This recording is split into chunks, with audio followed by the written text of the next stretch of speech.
Hi guys, welcome in my YouTube channel Aastak. This is Nitesh and currently I am pursuing my BTech from School of Engineering, Jawaharlal Nehru University. But I have some interest in economics, so I want to give the brief. This is a brief course, and I will revise all chapters of economics to UPSC 2023. Okay, let's start. First chapter is money banking. Money and banking is the two different word. And firstly, the question is the what is the money? Money we can say in Hindi मुद्रा. मुद्रा का मतलब क्या होता है? कोई भी चीज होती है जिससे हम वस्तुओं का विनिमय कर सकते हैं. ठीक है, मतलब अपनी नेसेसिटी को खत्म कर सकते हैं. वही क्या होती है? मुद्रा होती है. मुद्रा का मतलब ये होता है. और मतलब सामान्य तो इसी चीज को स्वीकार किया जाता है, क्योंकि मान लो कि किसी की नेसेसिटी अलग चीज है, किसी की नेसेसिटी ये अलग चीज है. ठीक है, नहीं किसी के नेसेसिटी किसी की नेसेसिटी मान लो कि पेन है. ठीक है, और किसी की नेसेसिटी है कागज. ठीक है, अब मेरे पास चार कागज है, उसके पास दो पेन है. ठीक है, तो क्या किया, उसने एक पेन मुझे दे दिया, उसके बदले में दो कागज मैंने दूसरे दे दिए. तो ये सब प्रोसेस है, सब ये क्या नाम है, नेसेसिटी को खत्म करने की प्रोसेस है. What is the main work of, मतलब मुद्रा का मेन कार्य क्या होता है? मुख्य कार्य क्या होता है मुद्रा का? मुद्रा का कार्य होता है विनिमय का माध्यम, मतलब एक दूसरी चीजों को एक्सचेंज करने का एक मीडियम होता है. ठीक है, दूसरा होता है मूल्य का भंडारण, स्टोर ऑफ वैल्यू. और तीसरा होता है यूनिट ऑफ अकाउंट्स. ये तीनों चीज याद रख लो. अब अगला पॉइंट आता है, अगला पॉइंट है लीगल टेंडर. लीगल टेंडर मतलब वैधानिक मुद्रा. वैधानिक मुद्रा क्या होती है? वैधानिक मुद्रा एक ऐसी चीज होती है, जैसे मतलब ऐसे तो नहीं है कि मतलब कोई भी चीज हमने, मान लो जैसे वो पेन और कागज वाला लिया था, अब मान लो सामने वाले को उस चीज की नेसेसिटी नहीं है.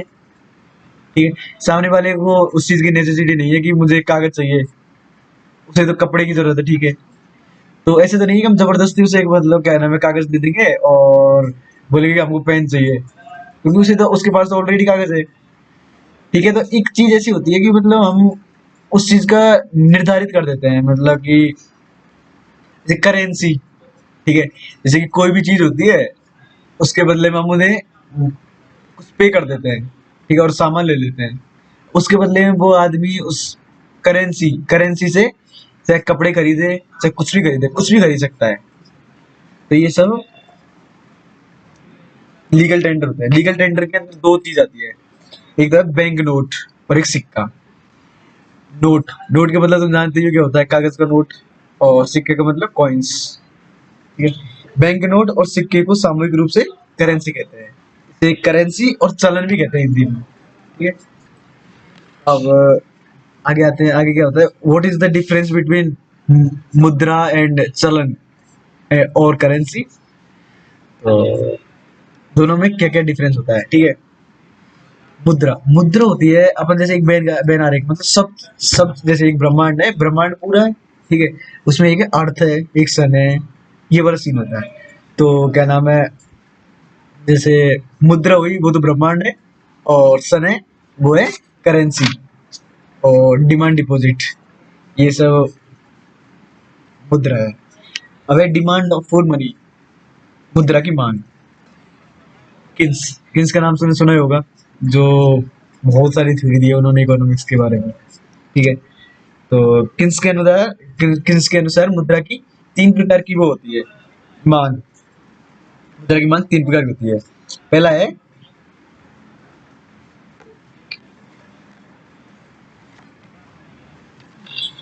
मिनट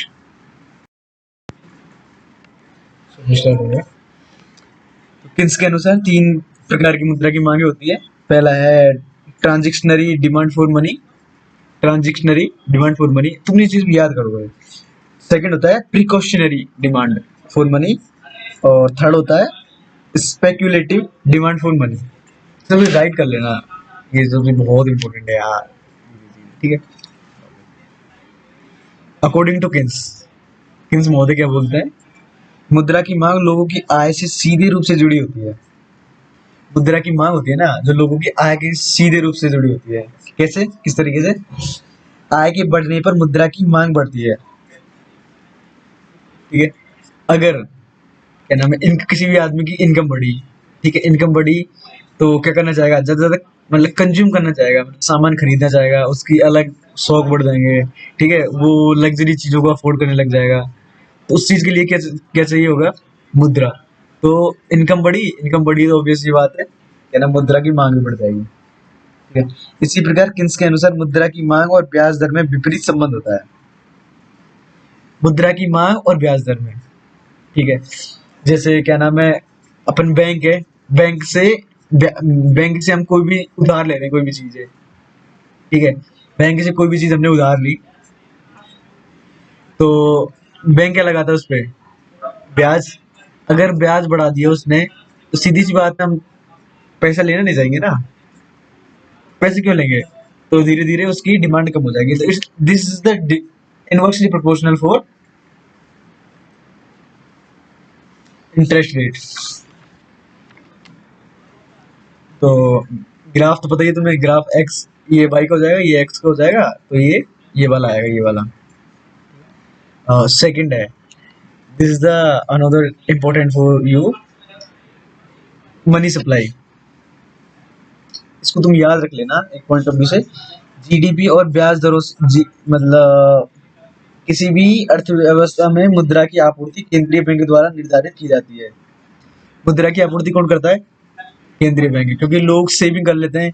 अब मान लो ज्यादा सेविंग करने लग गया, तो मार्केट में तो उसे बैलेंस बनाए रखना पड़ेगा। तो बैलेंस बनाए रखेगा तो क्या होगा? बैलेंस बनाए रखने के लिए उसे नए नोट छापने होंगे। मान लो पुराने नोट है वो खराब हो गए, तो उसे और नोट छापने पड़ेंगे। इन सब चीजों की सप्लाई आरबीआई के द्वारा होती है। अपना सेंट्रल बैंक कौन है? RBI, reserve bank of India. तो ये जीडीपी और ब्याज दरों से स्वतंत्र होती है क्या? मुद्रा की सप्लाई। ठीक है, तो इनमें कोई रिलेशन नहीं होता। There is no relation between the money supply and interest rate. Second है मुद्रा बाजार का संतुलन। अब वही बताया था मैंने, क्या नाम है, ब्याज दर और बताया था मुद्रा की मांग और आपूर्ति। ठीक है, अगर ब्याज दर बढ़ाया, ठीक है, हमने ब्याज दर बढ़ाया, तो एक पॉइंट पे क्या होगा? जैसे जैसे ब्याज दर बढ़ाते गए हम, जैसे जैसे ब्याज दर बढ़ाई हमने, तो कम हो जाएगी, क्या नाम है, आपूर्ति और डिमांड वगैरह सब कम हो जाएगी। ये सब चीजें। अब आते हैं rates and ratio. Banks, reserve bank द्वारा वाणिज्यिक बैंकों में वसूली जाने वाली एक ब्याज दर है। बैंक रेट क्या होती है? पहला क्वेश्चन है बैंक रेट। रिजर्व बैंक और वाणिज्यिक बैंक, रिजर्व बैंक द्वारा रिजर्व बैंक द्वारा वाणिज्यिक बैंकों से वसूली जाने वाली एक ब्याज दर है। रिजर्व बैंक द्वारा इसे प्रथम श्रेणी की वाणिज्यिक बिलों की पुनर्कटौती की दर के रूप में लागू किया जाता है। वाणिज्यिक बिल ऐसे उपकरण होते हैं जो व्यापारियों द्वारा वस्तुओं के लेन देन या धन के लेन देन के लिए जारी किए जाते हैं। इनमें किसी व्यक्ति को किसी विशेष राशि को देने का वादा किया जाता है। यदि इन पर कोई बैंक गारंटी दे देता है तो ये प्रथम श्रेणी के हो जाते हैं। ये ध्यान देने योग्य है कि नीरव मोदी के मामले में चर्चित एलओयूएस, लेटर ऑफ अंडरटेकिंग, इन बिल में समानता रखता है। अब क्या होता है, मतलब पैसे तो कहाँ से आएंगे? आरबीआई छापता है, ठीक है। तो अब जैसे मान ले वाणिज्यिक बैंक है, वाणिज्यिक बैंक जो हमारे यहाँ पे चलते आ रहे हैं, जैसे एसबीआई वगैरह हुआ, पीएनबी हुआ, आईसीआईसी हुआ, आईसी, कई सारे बैंक हैं जो इन सब में आते हैं। ठीक है, तो क्या होता है, वाणिज्यिक बैंक मतलब आरबीआई, वाणिज्यिक बैंक क्या करता है? उधार तो लेंगे पैसा, तो उधार लेते हैं पैसा किससे? आरबीआई के माध्यम से। ये सब पैसा उधार लेते हैं। तो एक होता है कॉमर्शियल बिल।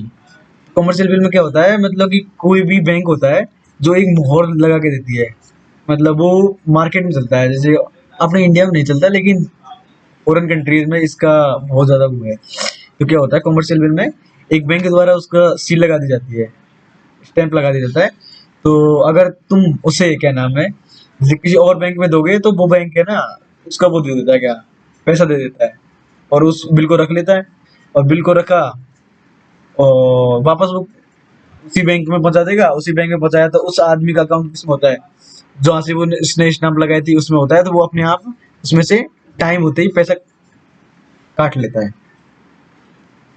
और तुमने सुना ही होगा नीरव मोदी वाला सीन, उन्होंने क्या नाम है पीएनबी बैंक था, तो पीएनबी बैंक में ये यही काम किया था उन्होंने, मतलब एक वो होता है लेटर होता है, कॉमर्शियल बिल बोलते हैं उसे, उस पे क्या नाम है LOUS, लेटर ऑफ अंडरटेकिंग, ठीक है, वो होता है उस पे स्टैंप लगवा ली थी पीएनबी की, और बैंकों से उसने पैसा निकलवाता रहा, ठीक है। और इसका एक टाइम फिक्स होता है, जैसे 1 साल का वो होता है, तो 1 साल के बाद में ही तुम्हारे अकाउंट से पैसे वगैरह कटते हैं, तो उसके अकाउंट में कोई पैसे वगैरह नहीं थे, स्टैंप लगी हुई थी, स्टैंप उसने कैसे लगवाई, स्टैंप लगाई होगी क्या नाम है उसका जो भी होगा क्या नाम है मतलब बैंक एम्प्लॉयज वगैरह होगी, करप्शन से उसने स्टैंप लगवा ली और पैसा निकलवा सका। भारत में बैंक के दर को अधिक प्रभावी नहीं माना जाता है, मैंने बोला था पहले कि बैंक के रेट होते हैं, कॉमर्शियल बिल होते हैं, ये इंडिया में नहीं होते। भारत में व्यापारी लेन-देन के लिए वाणिज्यिक बिलों का अधिक प्रयोग नहीं होता, ये यूएसए, यूके आदि में लोकप्रिय है। ये ध्यान देने योग्य है कि मई 2011 में रिजर्व बैंक द्वारा यह कहा गया कि भविष्य में बैंक की दर MSF दर के बराबर रखी जाएगी, ठीक है। बैंक रेट है जो MSF रेट होगी ना उसके बराबर रखी जाएगी, क्योंकि वर्तमान में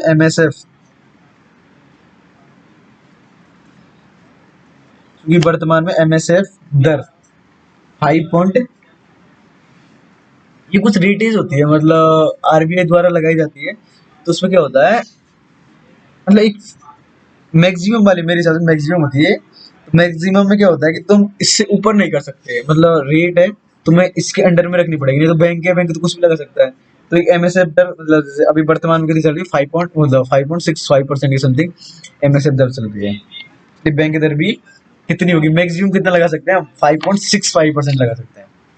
तूने इसका मतलब इस सबका नाम सुना होगा repo rate, what is the repo rate.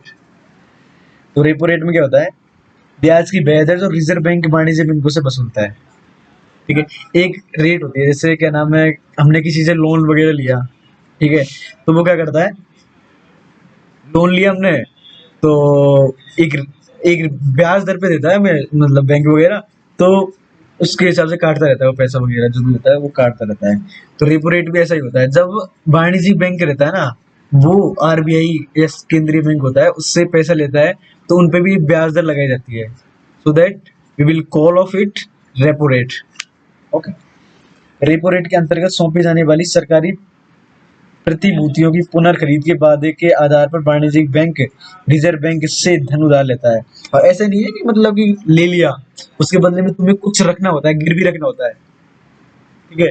ऐसा सीन नहीं होता कि मतलब हमने कुछ ले लिया, जैसे क्या नाम है जैसे हम बैंक से लोन लेते हैं, बैंक से लोन लेते हैं तो हमें कुछ न कुछ मतलब जैसे मकान के इन सब चीज के कागज होते हैं वो गिरवी रखने पड़ते हैं, हमें दिखाना पड़ता है कि इसका इतना वैल्यू है, अगर हम चुका नहीं पाए तो तुम इसे, ऐसा सिस्टम उसका होता है वाणिज्य बैंकों का होता है। वो भी अपने बॉन्ड्स बॉन्ड्स टाइप होता है, बॉन्ड्स होते हैं, बॉन्ड्स उसके अंडर में रखते हैं केंद्रीय बैंक, तभी केंद्रीय बैंक उन्हें वो देता है। अब सेकंड है collaterals, LTRO, long terms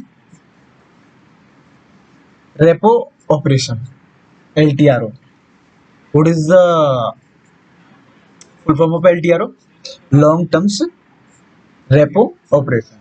LTRO के अपवाद को छोड़कर रेपो दर के अंतर्गत अति अल्पकाल के लिए वाणिज्यिक बैंक रिजर्व बैंक से धन उधार ले सकता है। अब जैसे मतलब वाणिज्यिक बैंक क्या होता है, मतलब वो तो यही चाहता है कि मतलब कि एक दिन एक रात के लिए उधार ले ले, जैसे कि कम पड़ गया पैसा तो उधार ले ले, इस चीज के लिए कोलेट्रल्स कई होते हैं जो एल टी आर ओ के उसमें काम करते हैं। तो एक होता है एक दिन के लिए होता है, ओवरनाइट बोलते हैं इसे, ओवरनाइट रेपो। दूसरा होता है 3, 7, 14 और 28 दिन के लिए, इसे बोलते हैं टर्म रेपो। दो प्रकार के रेपो होते हैं, एक तो होता है ओवरनाइट का होता है, एक होता है टर्म रेपो। टर्म रेपो तो ओवरनाइट का कितना होता है, एक मतलब एक रात के लिए होता है, और उसका कितने का होता है, 3, 7, 14 और 28। रेपो दर के आधार पर किए जाने वाले धन का प्रयोग बैंकों द्वारा temporary mismatch in cash flow स्थिति में निपटने के लिए किया जाता है। इसे निम्न प्रकार दिखाया जाता है।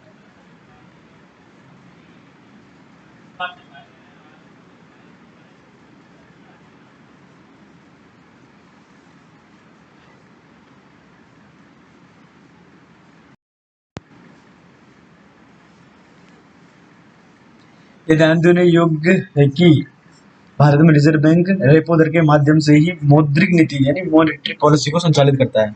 ओके, यही कारण है कि रेपो रेट को बेंचमार्क पॉलिसी रेट भी कहा जाता है। ठीक है, मतलब बेंचमार्क है, बेंचमार्क मतलब है इससे तुम ज्यादा नहीं कर सकते। रेपो रेट का सिस्टम ही होता है। रेपो रेट के माध्यम से reserve bank monetary transmission mechanism को संचालित करता है। इसे ब्याज दरों में परिवर्तन करके real sector good sector economy को प्रभावित किया जाता है। रियल सेक्टर इकोनॉमिक में वस्तुओं और सेवाओं का उत्पादन, रोजगार आदि को सम्मिलित किया जाता है। यदि रेपो दर को कम किया जाता है तो माना जाता है कि वाणिज्यिक बैंक भी अपनी लैंडिंग रेट भी कम करेंगे। यदि ऐसा होता है तो तरलता की मांग बढ़ेगी, क्योंकि तरलता की मांग उद्देश्यपूर्ण होती है, इसलिए वस्तुओं की मांग बढ़ेगी। वस्तुओं की मांग के बढ़ने से जीडीपी बढ़ेगा। यदि मांग की कमी के कारण जीडीपी कम है तो इसी प्रकार यदि रेपो रेट को बढ़ाया जाता है तो ये माना जाता है कि वाणिज्यिक बैंक भी अपनी लैंडिंग रेट बढ़ाएंगे। यदि ऐसा होता है तो तरलता की मांग कम होगी, जो वस्तुओं की मांग को कम करे। वस्तुओं की मांग को कम होने से मुद्रास्फीति कम होगी। यदि मांग के कारण मुद्रास्फीति है तो वर्तमान में रेपो दर का परसेंट 5.40% है। ठीक है, क्या क्या पढ़े थे हम? एक तो एमएसएफ रेट का होता है मतलब ये यार रेपो रेट शायद मेरे हिसाब से मिनिमम होती है, कि तुम इससे नीचे नहीं जा सकते, और एमएसएफ ऊपर वाली रेट होती है कि तुम इससे ऊपर नहीं जा सकते। What is the exact? अब होता है reverse repo rate. Reverse repo rate क्या होता है? ब्याज की ब्याज दर जिस पर रिजर्व बैंक वाणिज्यिक बैंकों की अतिरिक्त तरलता को ऑब्जर्व करता है। रिजर्व बैंक को सौंपे जाने वाली सरकारी प्रतिभूतियों को वादे के आधार पर वाणिज्य बैंक को तरलता को जमा करता है। रिवर्स रेपो दर को FRR भी कहते हैं। ऐसा नहीं है कि रिवर्स का मतलब ये है कि वाणिज्यिक बैंक उसको उधार देते हैं, ऐसा नहीं है। अपन क्या सोचते हैं रिवर्स का मतलब क्या होता है, मतलब रेपो रेट का मतलब होता है कि वो देता है, रिवर्स का मतलब वो देता है, ऐसा कुछ नहीं है। इसका मतलब ये होता है, क्या नाम है कि उन्हें स्वीकार करता है। ऐसा नहीं है जैसे हम हमें पैसे जमा कराने जा रहे हैं, तो पैसे जमा कराने जा रहे हैं तो इसका मतलब ये तो नहीं हुआ ना हम उसे मतलब बैंक को उधार दे रहे हैं। हम उनका मतलब ये है कि हम अपना पैसा जमा कराने जा रहे हैं, क्योंकि हमारे पास सेफ नहीं है, इस वजह से हमें लग रहा है कि बैंक के पास सेफ होगा तो हम वो कर रहे हैं। इसी प्रकार वाणिज्यिक बैंक के पास कई सारी मतलब प्रतिभूतियां, कई सारे वो होते हैं, तो उन्हें वो जमा कराता है कहाँ, आरबीआई के पास में जमा करवाता है। इससे क्या होती है, तरलता बढ़ती है घटती है। ठीक है, तो आरआरआर को बढ़ाया जाता है यदि रिवर्स रेपो रेट बढ़ाई। रिवर्स रेपो रेट बढ़ाई रिवर्स रेपो रेट बढ़ाई तो क्या हो जाएगा, रिजर्व बैंक के पास जमा बढ़ जाएगा।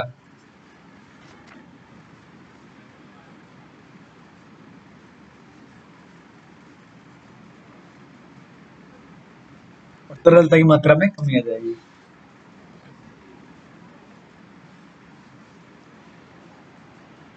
और यदि आरआरआर को कम किया जाता है तो तरलता की मात्रा बढ़ जाएगी और रिजर्व बैंक के पास जमा घट जाएगा।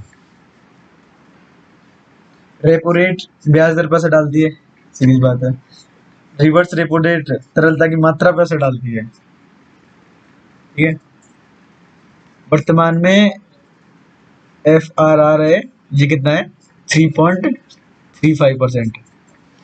SDF rate, standing deposit facility, इसे आरबीआई द्वारा अप्रैल 2022 में लागू किया गया है। इसके अंतर्गत सरकारी प्रतिभूति को सौंपे बिना वाणिज्यिक बैंक के पास धन को ओवरनाइट के लिए जमा कर सकते हैं।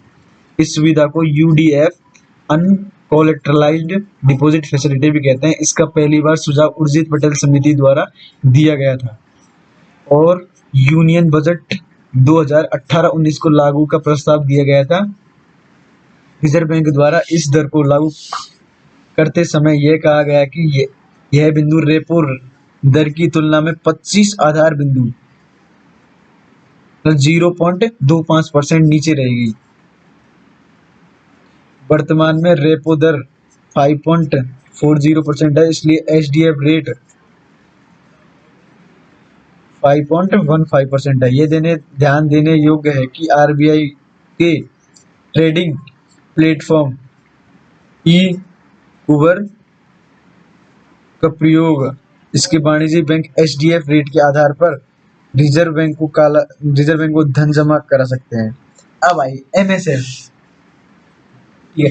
रेपो रेट क्या होती है? हाँ, रेपो रेट होती है बीच की, मतलब एक ग्राफ बनता है, एफआरआर क्या होती है? एफआरआर बहुत नीचे होती है, ठीक है। एफआरआर जमीन को छूती हुई रहती है, एफआरआर जमीन को छूती हुई रहती है। और एमएसएफ होती है मैक्सिमम होती है, एमएसएफ होती है जो मैक्सिमम होती है, और एचडीएफ होती है स्टैंडिंग डिपॉजिट फैसिलिटी, वो नीचे वाली होती है, और रेपो रेट उनकी बीच वाली चीज होती है, ठीक है। MSF rate marginal standing facility, reserve bank द्वारा इसे मई 2011 में शुरू किया गया था। इसके अंतर्गत वाणिज्यिक बैंक ओवरनाइट के लिए रिजर्व बैंक से धन उधार दे सकते हैं। ये दर रेट कॉरिडोर की अपर लिमिट। अब एमएसएफ क्या था? रिजर्व बैंक द्वारा इसे मई 2011 में शुरू किया गया था। इसके अंतर्गत वाणिज्यिक बैंक ओवरनाइट के लिए रिजर्व बैंक से धन उधार ले सकते हैं। ये दर रेट कॉरिडोर की अपर लिमिट को निर्धारित करती है, विशेष रूप से ओवरनाइट के लिए होती है। BPLR benchmark prime lending rate, benchmark prime lending rate, इसकी शुरुआत 2003 में हुई, जब रिवर्स बैंक द्वारा वाणिज्यिक बैंकों द्वारा वसूली जाने वाली ब्याज दर की विनिमय कर दिया गया। ये वाणिज्यिक बैंकों द्वारा गुड बोरोइंग, अच्छे उधारकर्ता से वसूली जाने वाली एक ब्याज दर होती है। प्रत्येक वाणिज्यिक बैंक अपनी बीपीएलआर घोषित करता है। समझ में आया चीज? वाणिज्यिक बैंकों द्वारा गुड बोरोवर, अच्छे उधारकर्ता से वसूली जाने वाली एक ब्याज दर होती है।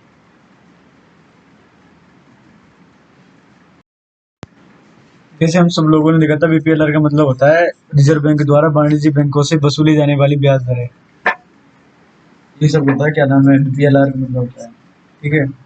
उसके बाद में एक आती है बेस रेट, ये बेंचमार्क प्राइम लेंडिंग रेट होती है। तो इस चीज को निर्धारित करने के लिए एक बेस रेट रखी जाती है। अगर बेस रेट का मतलब होता है इससे तुम कम नहीं कर सकते तुम अपनी बीपीएलआर को। 2021 में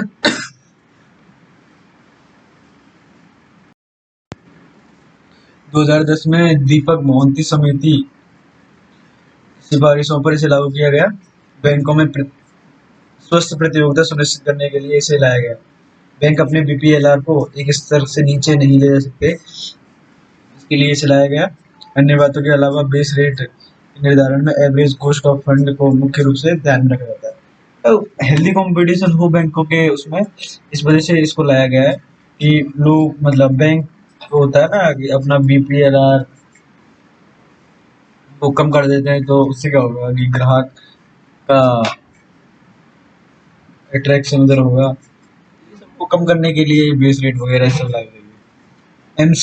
एमसीएलआर होती है marginal cost of fund based ending rate, ये 2016 में लागू किया गया। इसके अंतर्गत बीपीएलआर की न्यूनतम सीमा को निर्धारित करने के लिए एवरेज कॉस्ट के स्थान पर मार्जिनल कॉस्ट ऑफ फंड को आधार बनाया गया। रेपो दर की कटौती के बाद की गई नई ब्याज दरों को मार्जिनल कॉस्ट ऑफ फंड में सम्मिलित किया गया। नेक्स्ट पॉइंट होता है एफबीएलआर, एक्सटर्नल बेंचमार्क लेंडिंग रेट, 2019 में जनक राज्य समिति की सिफारिशों पर लागू किया गया। इसमें बीपीएलआर के निर्धारण में निम्न बाह्य कारकों का प्रयोग किया जा सकता है। पहला है रेपो दर, दूसरा है 91 दिनों के ट्रेजरी बिलों को यील्ड रेट, और 100 तीसरा है 182 दिनों के ट्रेजरी बिलों की यील्ड रेट। इस व्यवस्था को हाउस, ऑटो, एमएसएमई, पर्सनल आदि क्षेत्रों में संबंधित फ्लोटिंग रेट लॉन्च पर लागू किया गया।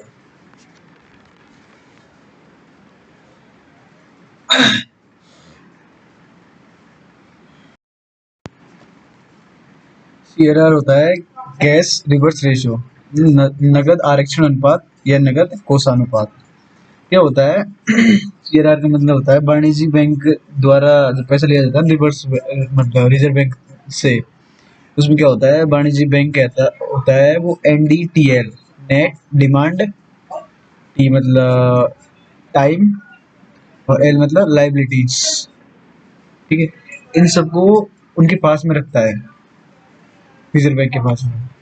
तो यही सीआरआर है, एस रिजर्व रेशियो। तो सीआरआर में होने वाले परिवर्तन बैंकों की साख सृजन की क्षमता को गुणात्मक रूप से प्रभावित करते हैं। उदाहरण के लिए, यदि सीआरआर को कम किया जाता है तो बैंकों की साख सृजन की क्षमता गुणात्मक रूप से अधिक हो जाती है। यदि साख विस्तार कहते हैं इसे। इसी कारण यदि सीआरआर को बढ़ाया जाता है तो बैंकों की साख सृजन क्षमता गुणात्मक रूप से कम हो जाती है। इसे साख संकुचन कहते हैं। मतलब साख सृजन, सृजन का मतलब क्या होता है? बनाना। तो इसे क्या नाम है, यदि सीधी सी बात होती है, तरलता इनवर्स प्रोपोर्शनल टू सीआरआर। समझ रहा? तो क्या होता है, अगर सीआरआर को बढ़ाया जाता है तो संकुचन होता है, और सीआरआर को कम किया जाता है तो। वर्ष 2006 में सीआरआर की न्यूनतम 3% और उच्चतम 15% की सीमा को हटा दिया गया। वर्तमान में यह 4.50% है। अब आते हैं एनडीटीएल, मैंने बताया था, net demand and time liabilities. तो उसमें दो पार्ट होते हैं, पहला होता है डिमांड डिपॉजिट, दूसरा होता है टाइम डिपॉजिट। तो डिमांड में क्या होगा, जनता द्वारा जमा करवाना, और बैंक द्वारा जनता के लिए जमा उत्पन्न करना। ठीक है, ये सब चीजें। और उसमें क्या होता है, समय में फिक्स डिपॉजिट एफडी, समझ होगा, एफडी फिक्स डिपॉजिट, और आरडी, आरडी होता है रिकरिंग डिपॉजिट। सीआरआर और मनी मल्टीप्लायर, सीआरआर और मनी मल्टीप्लायर बराबर 1 upon CRR. SLR stationary liquidity ratio, वैधानिक तरलता अनुपात। वाणिज्यिक बैंकों को अपने एनडीटीएल का एक भाग अपने पास तरल परिसंपत्तियों पे रखना पड़ता है, इसे एसएलआर कहते हैं। तरल परिसंपत्तियों के निम्न होते हैं, जैसे इन सब चीजों को रख सकते हैं तरलता में, नगद, कैश, दूसरा होता है सोना, और सरकारी प्रतिभूतियां। ये ध्यान देने योग्य है कि एसडीएफ रेट पर रिवर्स रिजर्व बैंक के पास जमा करवाई गई धनराशि को एसएलआर की तरल परिसंपत्तियों की गणना योग्य मानी गई है। एनडीटीएल से जुड़ा होने के कारण एसएलआर भी सीआरआर के समान बैंकों की साख सृजन की क्षमता गुणात्मक रूप से प्रभावित करता है। एसएलआर में जमाकर्ताओं को सुरक्षा प्रदान करता है। वर्ष 2006 में एसएलआर की न्यूनतम सीमा 25% को हटा दिया गया है, वर्तमान में यह 18% है। सीआरआर और एसएलआर के साथ मुद्रा गुणक, मतलब मल्टीप्लायर क्या होता है, बराबर 1/सीआरआर प्लस एसएलआर। लोगों की बैंकिंग आदत और मुद्रा गुणक, लोगों की बैंकिंग आदत को दिखाने के लिए सीडीआर, करेंसी डिपॉजिट रेशियो का प्रयोग किया जा सकता है।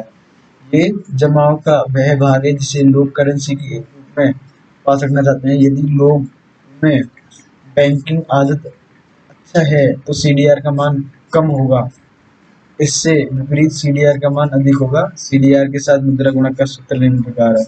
मतलब लोग अगर बैंकों में पैसा रखना चाहेंगे, लोगों का बैंकों में पैसा रखना इनवर्स प्रोपोर्शनल CDR।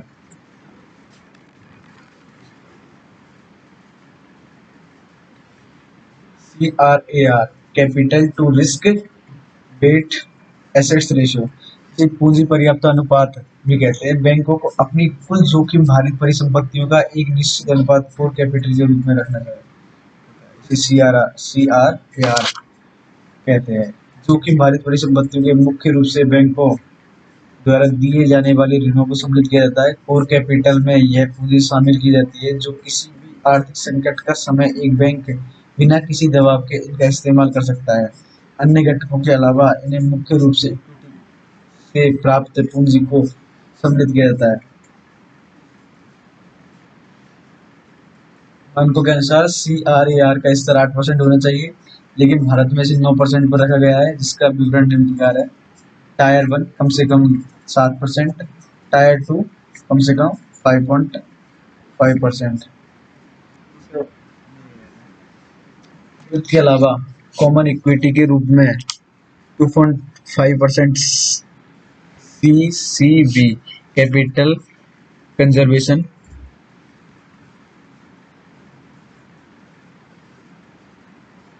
बफर 11.5% तक जाता है। LCR liquidity coverage ratio B3 का अल्पकालिक तरलता प्रबंधन से जुड़ा अनुपात, जिसे हाल ही में रिजर्व बैंक द्वारा 100% किया गया। इसे न्यूनतम स्तर होता है। यह 30 दिन की समय अवधि में तरलता को सुनिश्चित करता है। अब है NSFR net stable funding ratio, Basel 3 मानकों से जुड़ा एक अनुपात जो बैंकों के लिए 1 वर्ष की समय अवधि के लिए तरलता प्रबंधन की सुनिश्चित करता है। हाल ही में रिजर्व बैंक द्वारा इसे 100%